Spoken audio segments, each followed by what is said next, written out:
Chapter 48. Bert and Daisy find each other. I love this chapter. The chill of winter was felt in Ma Grunter's orphanage too.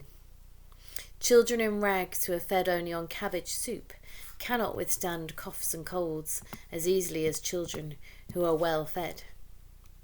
The little cemetery at the back of the orphanage saw a steady stream of Johns and Janes who died for lack of food and warmth and love, and they were buried without anybody knowing their real names, although the other children warned them. The sudden spate of deaths was the reason Ma Grunter had sent Basher John out onto the streets of Jeroboam to round up as many homeless children as he could find, to keep up her numbers. Inspectors came to visit 3 times a year to make sure she wasn't lying about how many children were in her care. She preferred to take in older children if possible because they were hardier than the little ones.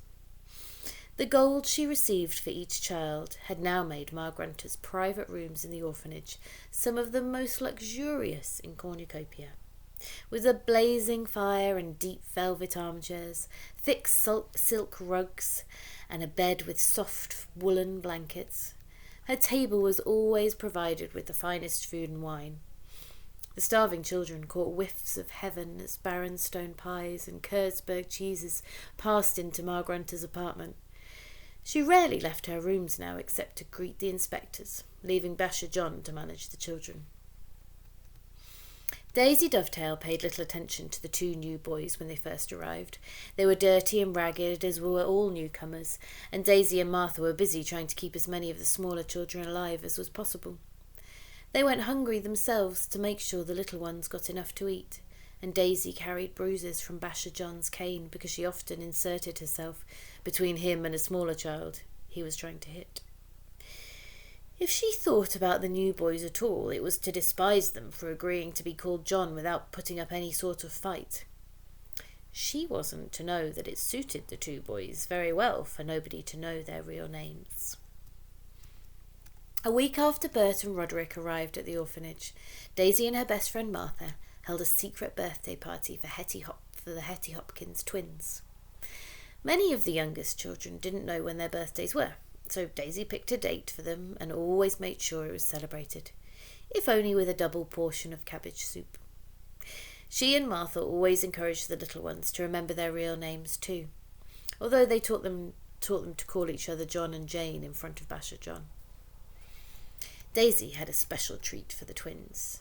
She'd actually managed to steal 2 real Chauville pastries from a delivery from Ma Grunter several days before and saved them for the twins' birthday, even though the smell of the pastries had tortured Daisy and it had been hard to resist eating them herself. "Oh, it's lovely," sighed the little girl through tears of joy. "Lovely," echoed her brother. "Those came from Chauville, which is the capital," Daisy told them. She tried to teach the smaller children the things she remembered from her own interrupted school days, and often described the cities they'd never seen. Martha liked hearing about Kurzberg, Baronstown and Chauville too, because she'd never lived anywhere but the marshlands and Ma Grunter's orphanage. The twins had just swallowed the last crumbs of their pastries when Basher John came bursting into the room. Daisy tried to hide the plate on which was a trace of cream, but Basher John had spotted it. "You," he bellowed, approaching Daisy with the cane held up over his head, "have been stealing again, ugly Jane." He was about to bring it down on her when he suddenly found it caught in mid-air. Bert had heard the shouting and gone to find out what was going on. Seeing that Basher John had cornered a skinny girl in much patched overalls, Bert grabbed and held the cane on the way down. "Don't you dare," Bert told Basher John in a low growl.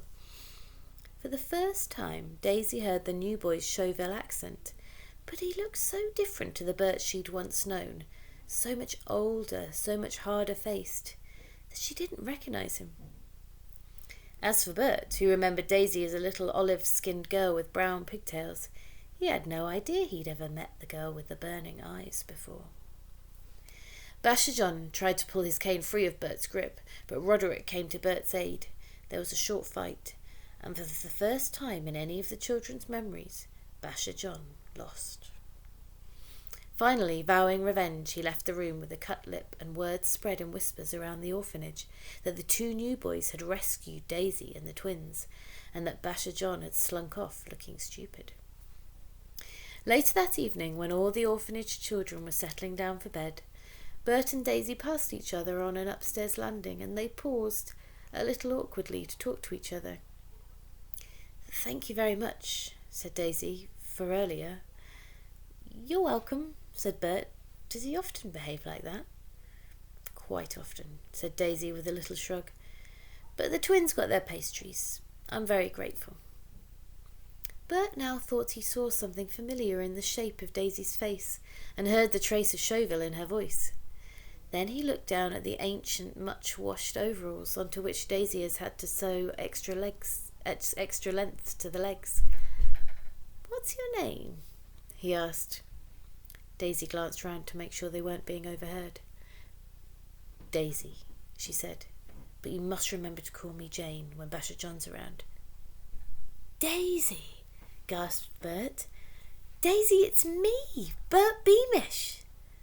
Daisy's mouth fell open, and before they knew it, they were hugging and crying as though they'd been transformed back into small children in those sunlit days in the palace courtyard, before Daisy's mother had died and Bert's father had been killed, when Cornucopia had seemed like the happiest place on earth.